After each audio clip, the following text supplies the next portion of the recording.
All right, sunny days in Flushing. We are live. What's today's date? July 24th. It's a Wednesday. 24th. The Mets have now won 3 out of the 4 games of the Subway Series in 2024. Let's talk about that before we talk about anything else. And Yankee fans are still going to continue to say this is our World Series. No, it's not our World Series, right? Like, most of us are relative. I guess there's quite a few irrational ones out there, but most of us are rational. We know that this is the regular season. But it is definitely, I mean, I said it before, it is the tale of two teams here. Yep. Yankees started out real hot, and I mean, so hot that they have been awful since June 18th, 19th, whatever it was, and they are still in the playoff picture, firmly in the playoff picture, at 60 wins. I don't know how many losses. 16, like 40 something. Mets have 43 maybe? The Mets have turned things around. They're now 52 and 48. They went from a position of selling at the deadline to now buying, and we are literally days away from the July 30th deadline, which we'll get into in a little bit because there is some news and notes to cover and some other things to talk about that. But that is very exciting. And reading all the reports from, I think it might have been from USA Today. Feinstein may have thrown something Yeah, out that's what there. it was. Yeah. Yeah, Mike Saying that Feinstein. they are firmly in the buying. They are going to be buyers. So what degree do they buy at? We don't know. And it's also been reported that they are not going to be selling off any of their starting pitchers that are not under contract for next year. I don't necessarily believe that, but obviously we'll get into this. The Scott injury probably looms over that and probably is going to impact that decision now. Yeah, absolutely. And also keep in mind, as we do start to get into trade deadline talk and all of that, this is absolutely 100% a seller's market, a very, very heavy seller's market. A lot of teams are still in it. As most of you know, the MLB now has 3 wildcard teams on both the AL and representing the AL and the NL. So it's going to be very difficult to get a good trade through. Yeah, no, it's going to be tough. There's going to be a lot of people in that market for many different positions. I mean, relievers are always scooped up at the deadline. Guys under control, guys on expiring contracts, and then obviously there's a few other positions of need that we're going to get into. A right fielder to replace not only DJ Stewart but Tyrone Taylor. Definitely Tyrone Taylor is the everyday player, and then probably Tyrone Taylor will be taking over DJ Stewart's spot on the bench. And then we're probably going to need a starter now. I mean, we do have Lucchesi, we do have Kyler McGill down in the minors. There's also Vassell, I could see as a dark horse candidate to maybe get some starts down the stretch. But I think it would be Stearns would be doing a disservice to himself and the team and us fans by going with one of them over an external option. Like many of these guys that are going to be sold off. Obviously, you have your top tier ones in Skubal and Crochet, but then getting into guys like Eric Fetty, Flaherty. I think Jack Flaherty from the Tigers, guys of that caliber who are having solid years are going to be probably where the Mets are going to be shopping at. And that's fine by me because we don't necessarily need the top of the top. This team has been chugging along. We just, with what we have, we just need stuff that's going to help round out this rotation as a whole.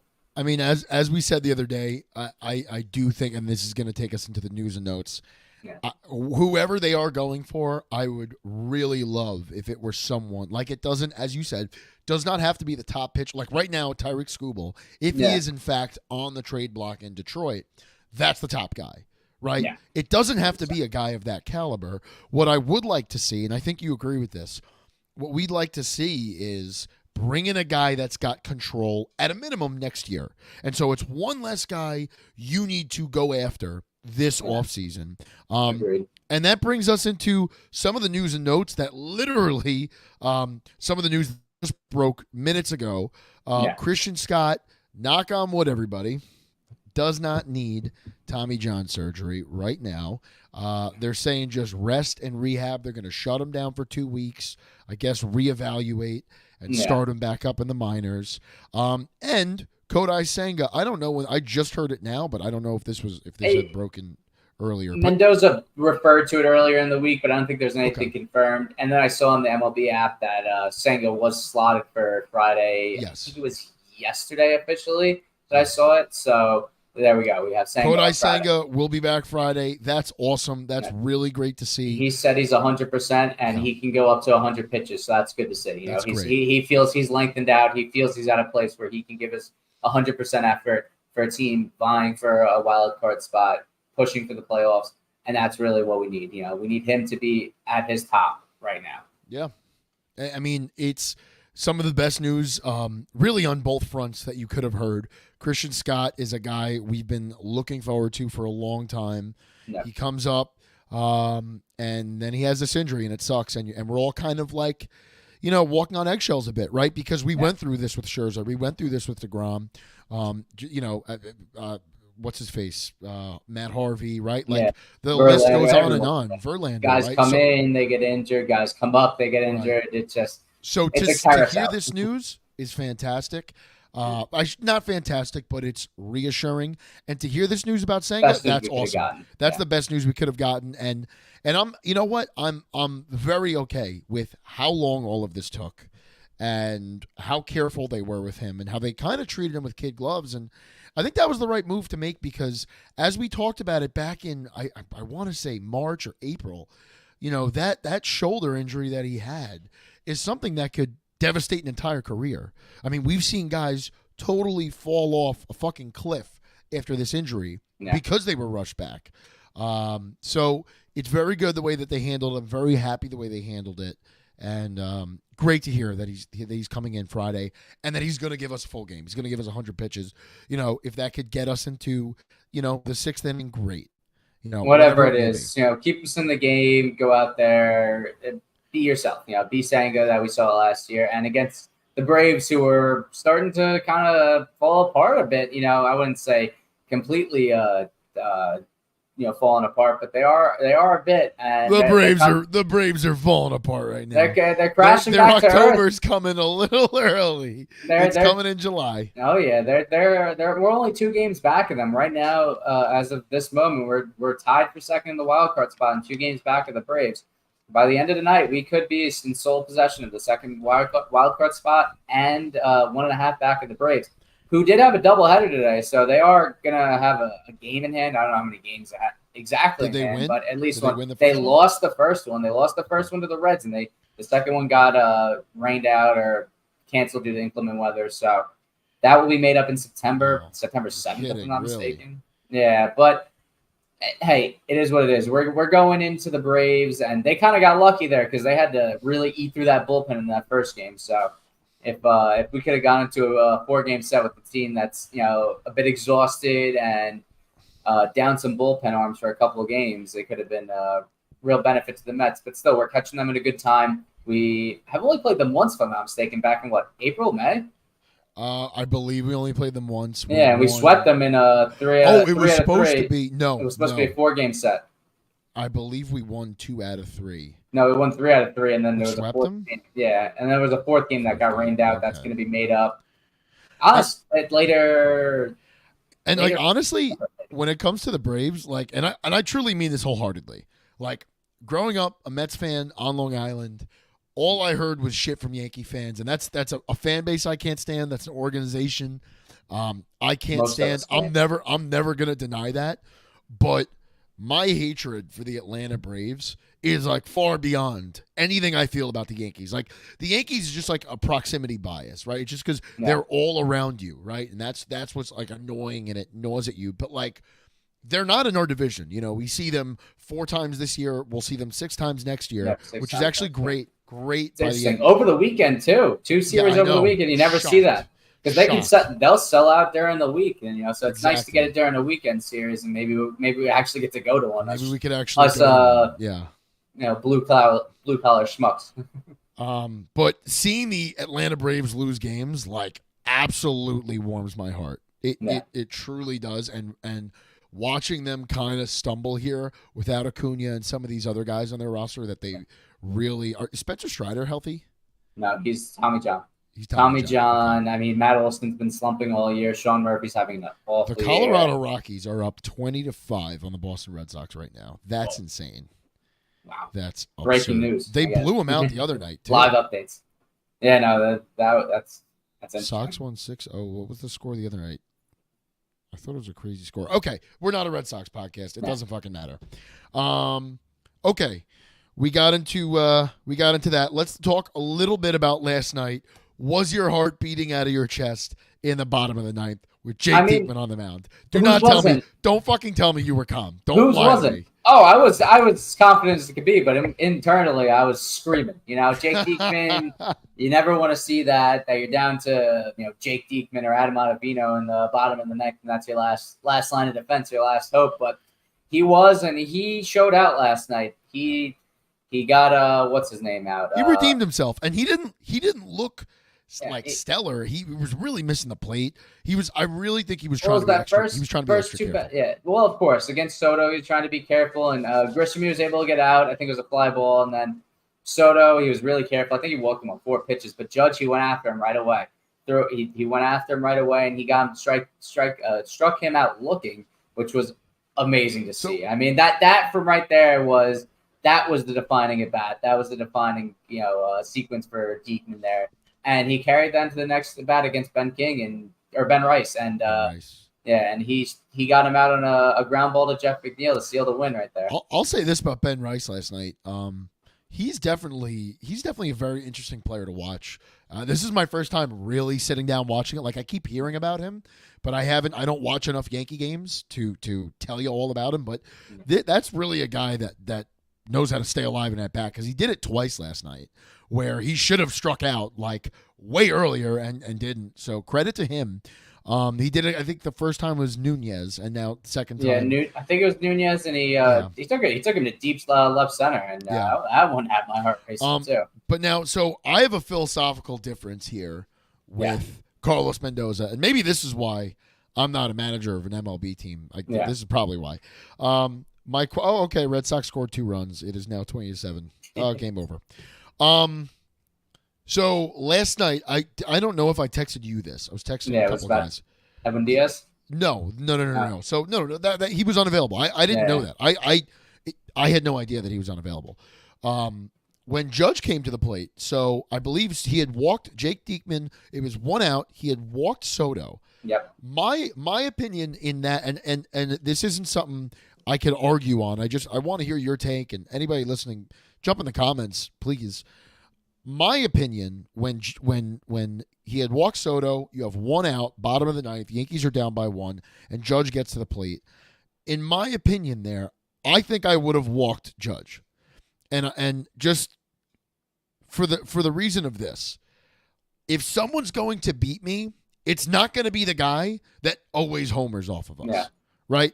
I'm not going to, because at the end of the day, if Judge homers right there, it's game over. If the guy that comes up after Judge hits a homer, it's also game over, right? It makes no difference, right? So, in my opinion, I would have walked him and taken my chances at potentially a double play. And I understand that you're putting Soto in scoring position, and I don't love that either, but I love that. I like that more than actually pitching to Judge. Now, it worked out. They got Judge to pop out and strikeout. Oh, it was a strikeout. Okay. Yeah, strikeout. So, more power to Mendoza there. But what would you have done in that situation? It's a tough situation, and I see both sides of it. You don't want Judge to be the one to beat you, but in the same breath, you don't want to put the winning run on base. So that's a situation where you get a gap or a ball hits to the wall, and Judge he's not blazing fast, but he's a good base runner. Yeah. And it could be a situation where someone fumbles the ball around in left center, right center field, wherever in the corner. Right. And game over right there, and that could have been avoided if you went after Judge.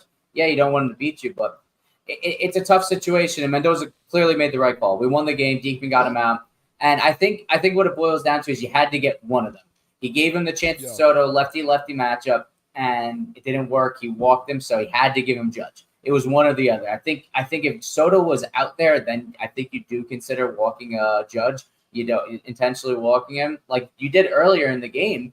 I think it was it might have been Nunez. It was someone earlier in the game, and they intentionally walked Judge, put him on first with an open base, and they gave Nunez Ben Rice there.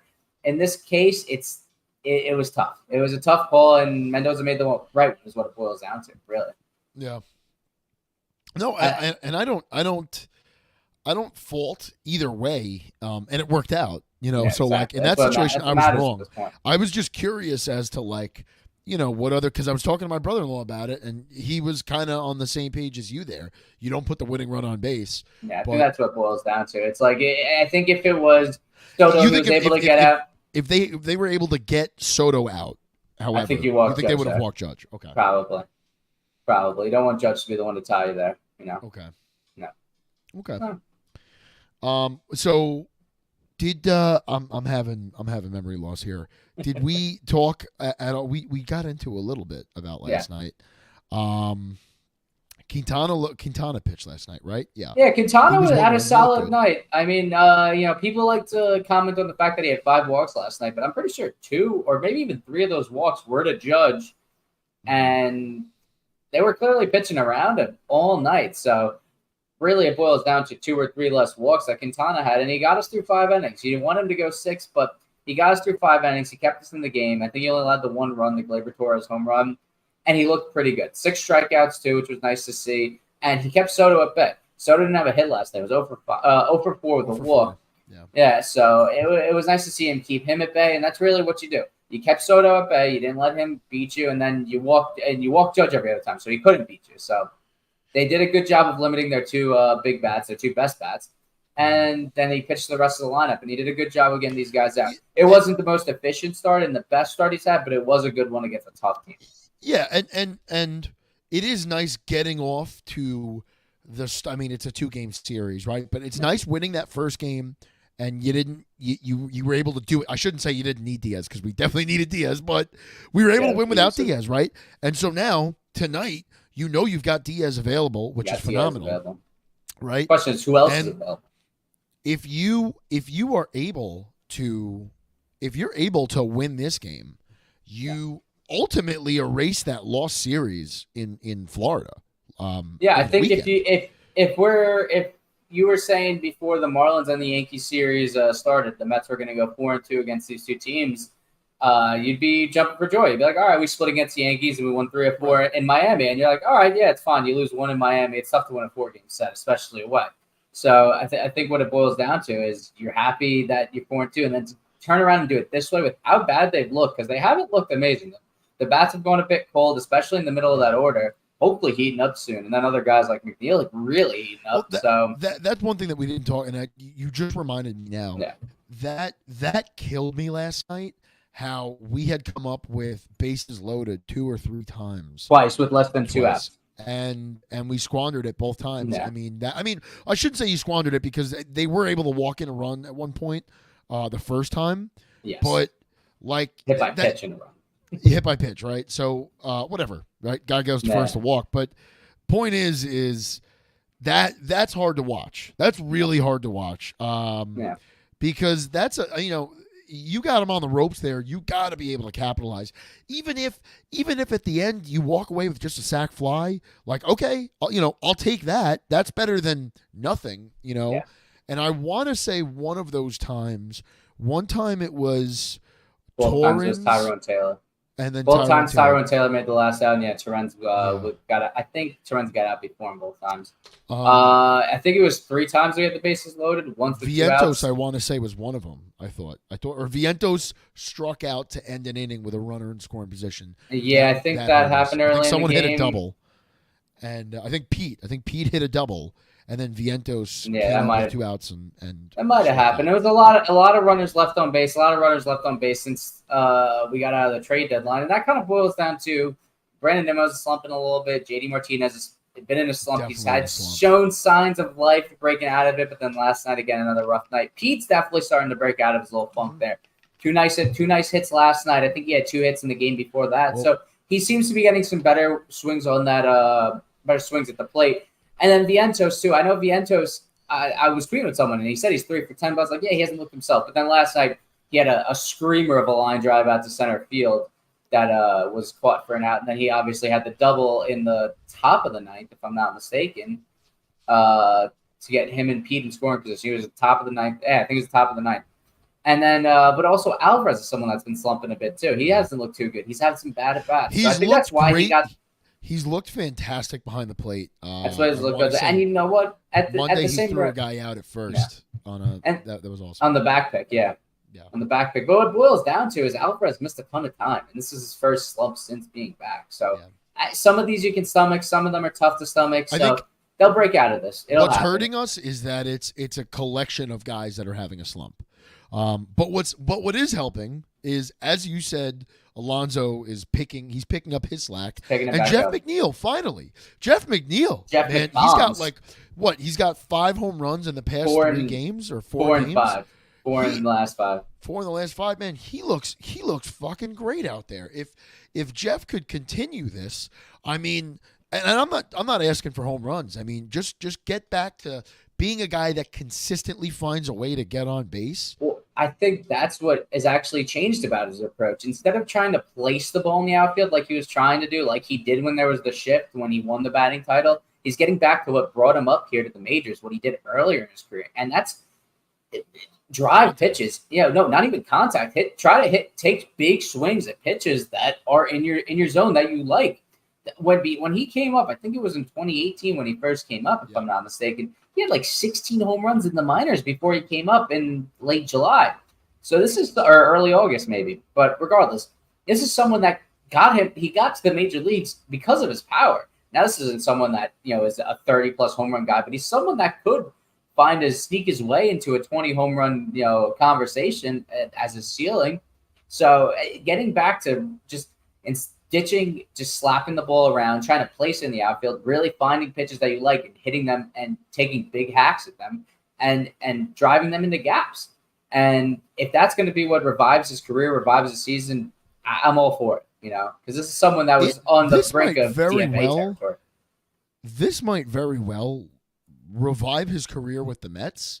And if Jeff can continue this trajectory here and roll this into hopefully October, you're talking about a guy that might not be traded this offseason.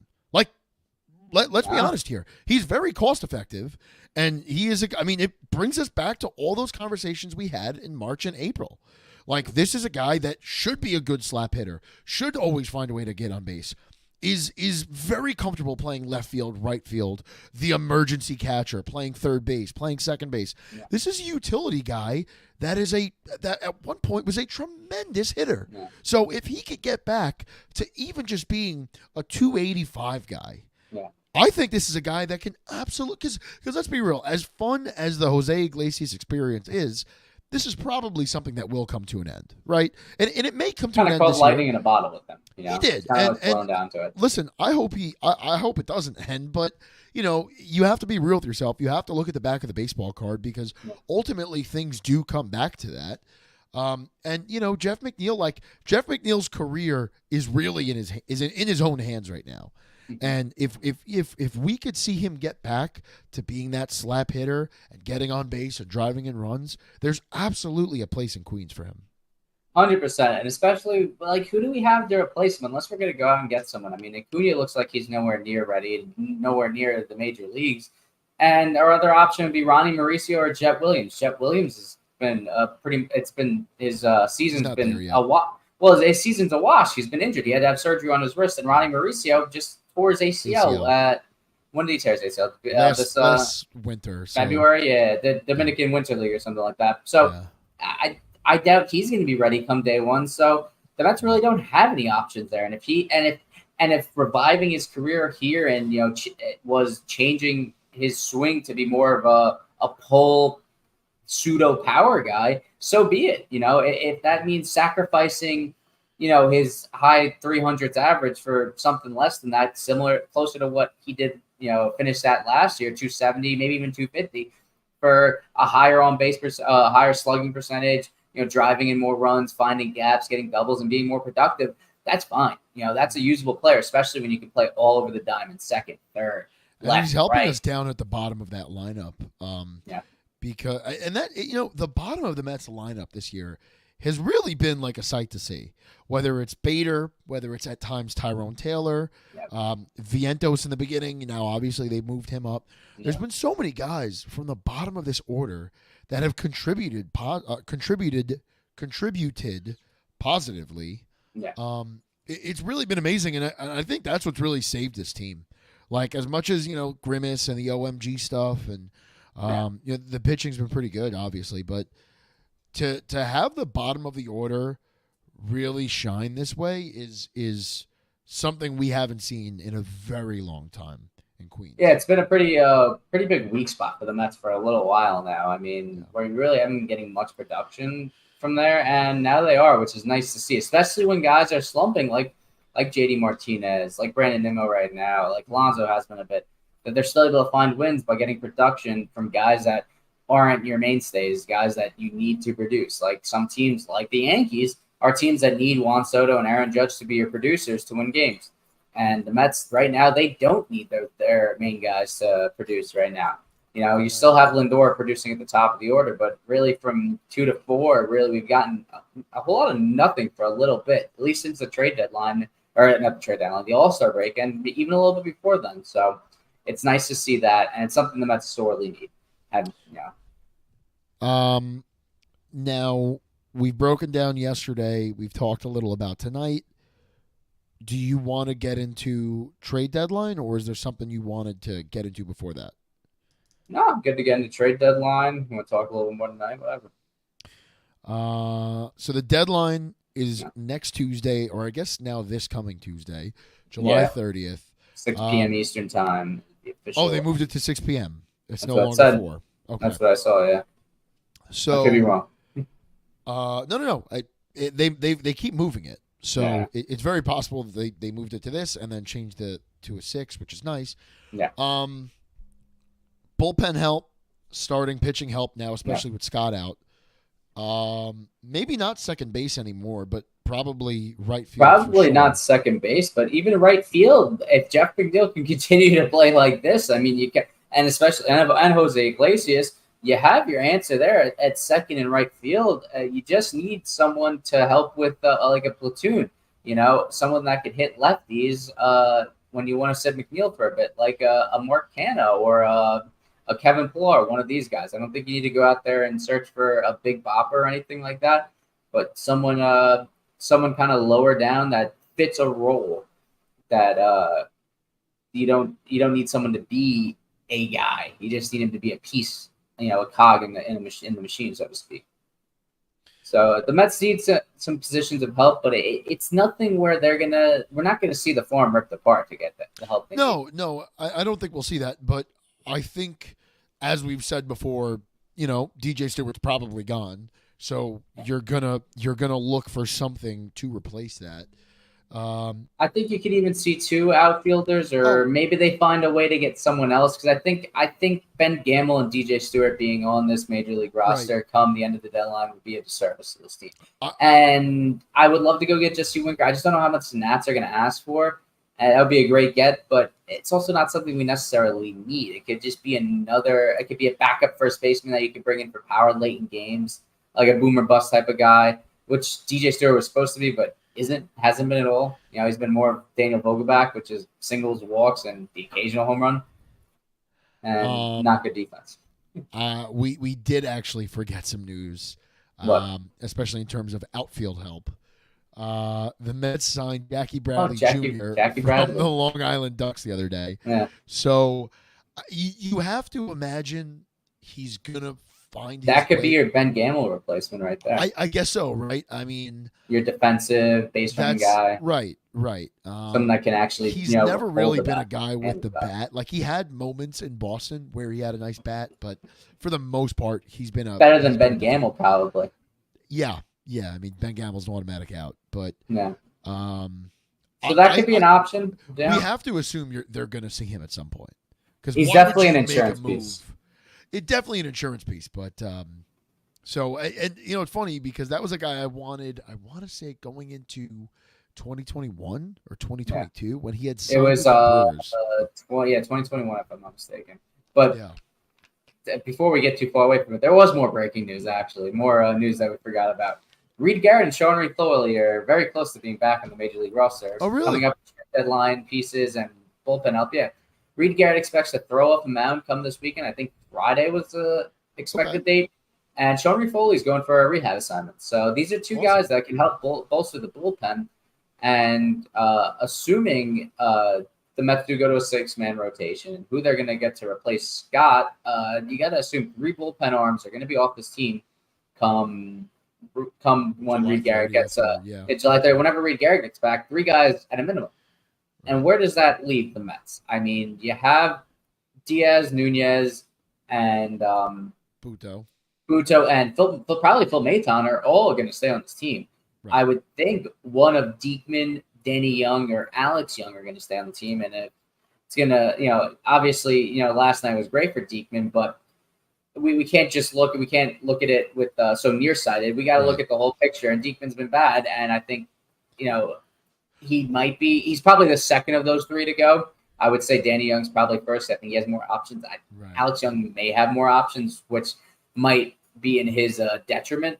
Mm-hmm. But he looked good last night, so you got to figure one of those 3 guys is gone. Adam Ottavino's gone, and am I missing anyone that's in that bullpen? I don't think I am, and I think it's going to be one of the three of those 4 guys are going to be off this team or sent down, and it's just a matter of who they replace. You think that they would cut Adam Ottavino to bring in Reed Garrett? You almost have to. I mean, he's just been bad. I mean, his role has diminished from setup guy to middle inning guy to now occasional guy. And after the starter comes out, like last night, he was in the 6th inning and he had such a short leash. He was out. He let up a run and then boom, he was out. That was it. He got the hook. He got his 3 batters and that was it. He's probably the first to go, I would think. I mean, look, they might want to hold on to him for a little bit longer. I would think probably Danny Young is going to be the first one to get sent down. And then maybe Alex Young, which I don't want to see happen because I think we need an effective. We're getting closer and closer to a playoff push. So I don't know how much Stearns cares about the options at this point. I mean, you've seen what you have to see out of Adam Ottavino. Father time is literally up this guy's ass. I don't know. I don't know what more. I think the options play more of a role in if someone's coming up before the deadline than after. Like if Sean Reed-Foley's here before the deadline, you're probably going to send someone down with an option instead of cutting an Ottavino, cutting a Diekman.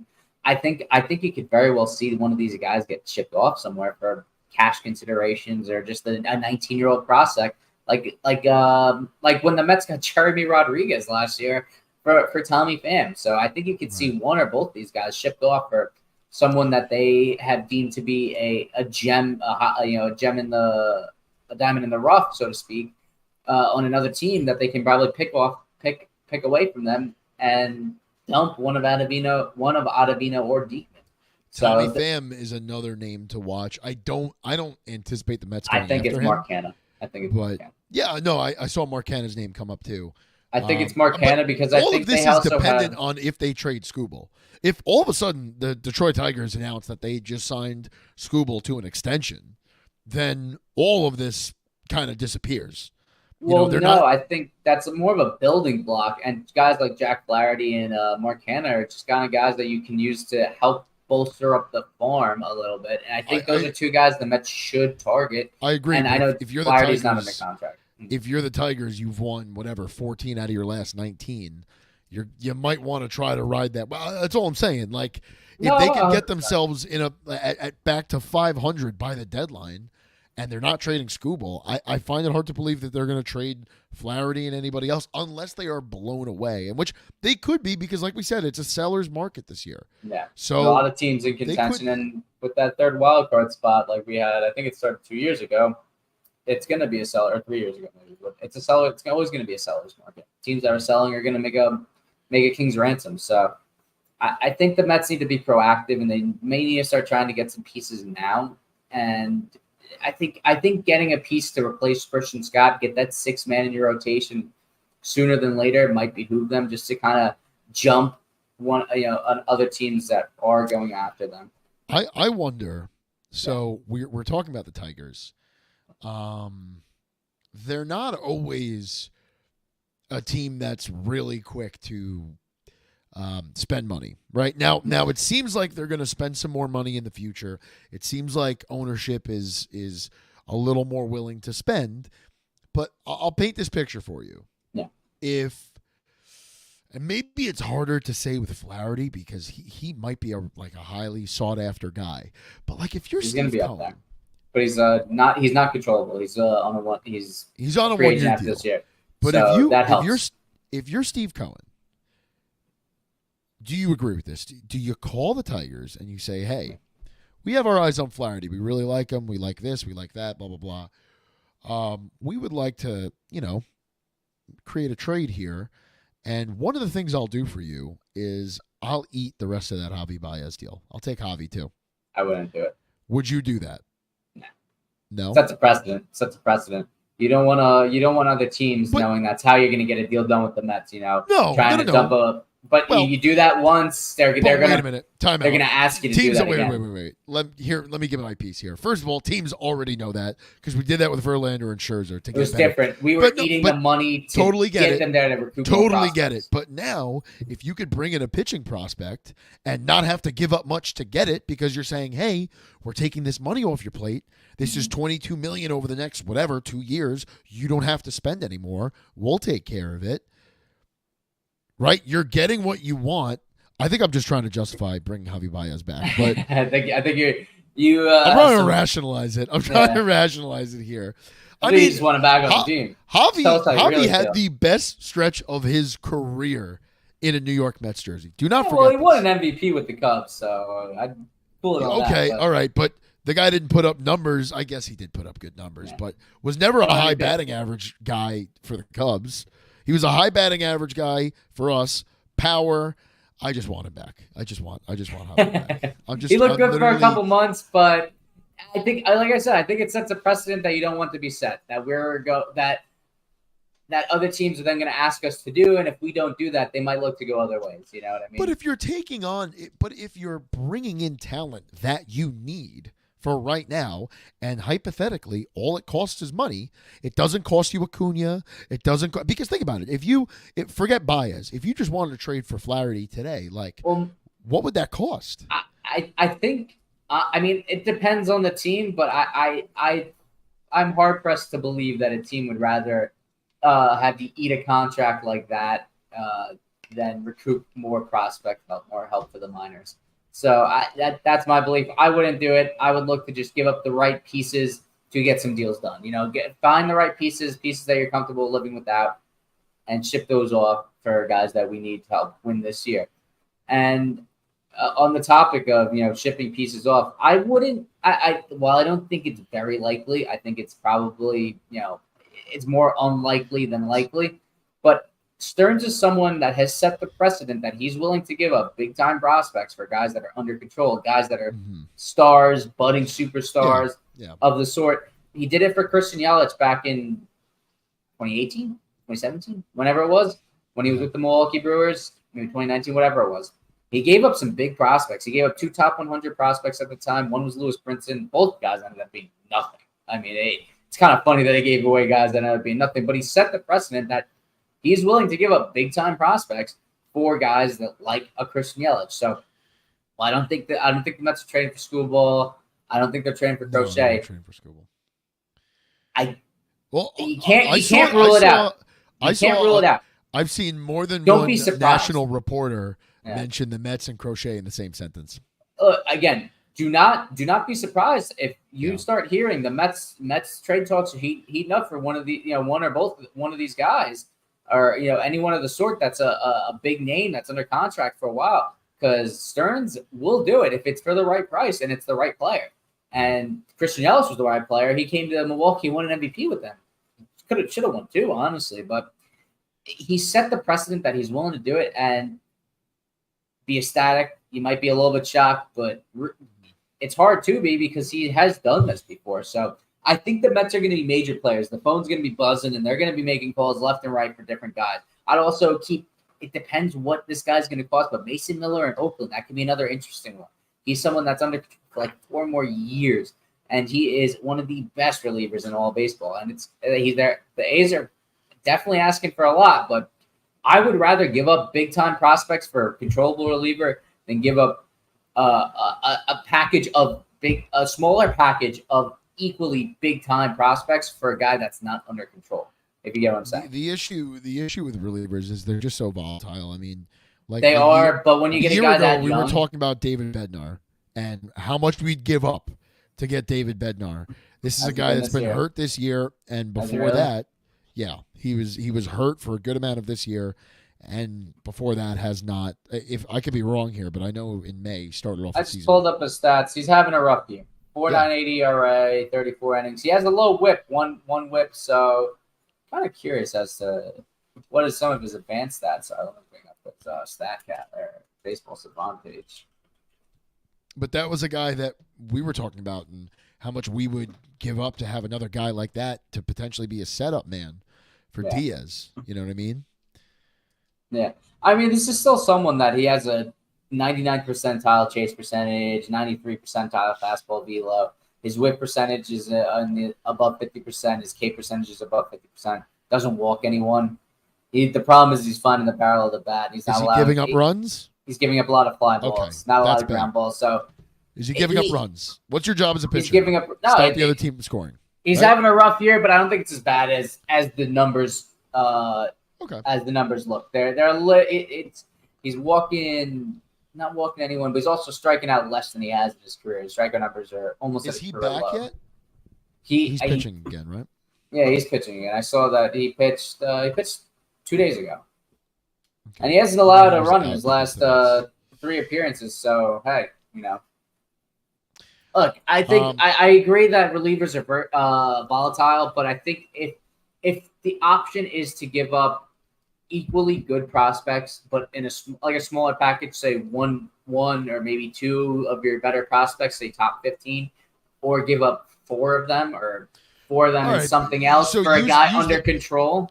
Beyond the philosophy, use the Mets as an example here, right? We're a Mets podcast. So who, like, if you're talking about Mason Miller out in Oakland, I would rather do this.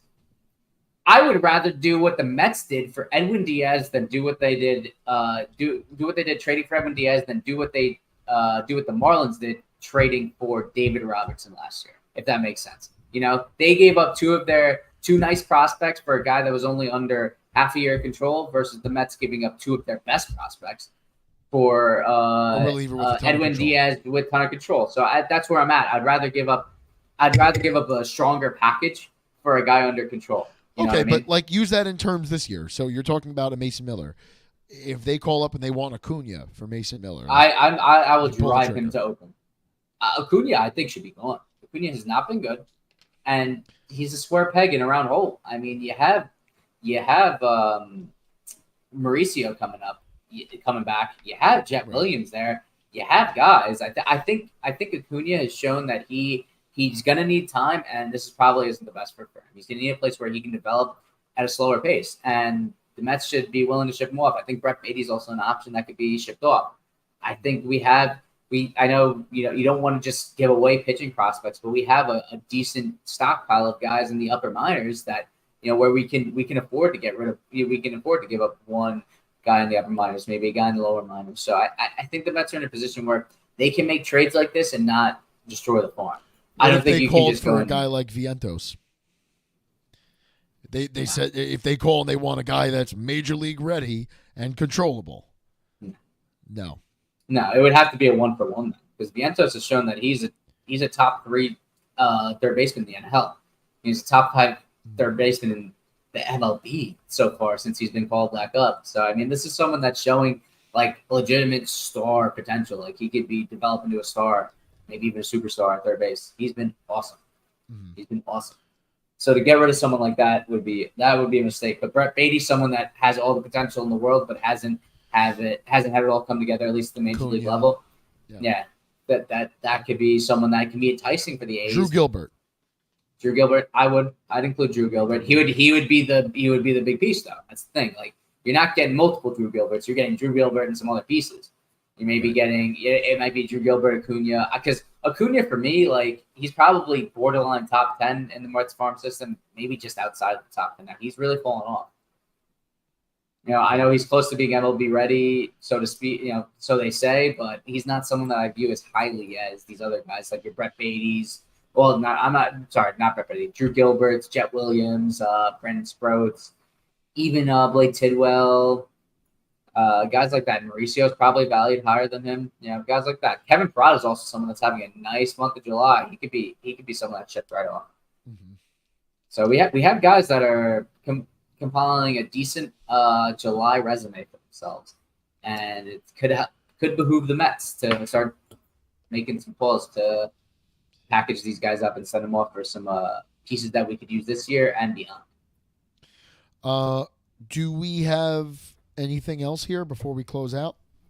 Not much else. I mean, we kind of touched on all our points on what we need, and we'll get back. We'll have another show early next week before the deadline, whether that's Sunday or Monday, kind of breaking it down because I'm sure rumors and everything's going to be flying around, and we'll have some more concrete information. Yeah, I mean, if the Mets make a blockbuster trade, we're going to have to. We're just going to emergency. We're going to have to emergency, yeah. But right now there's nothing. It's been pretty quiet. I mean, we see names being thrown out there where they might go, but nothing concrete yet. But we have a couple days left. We have a Brave series to get through, so I think get through tonight, get through Thursday, Friday, Saturday, and then come Sunday we'll start hearing some more concrete information.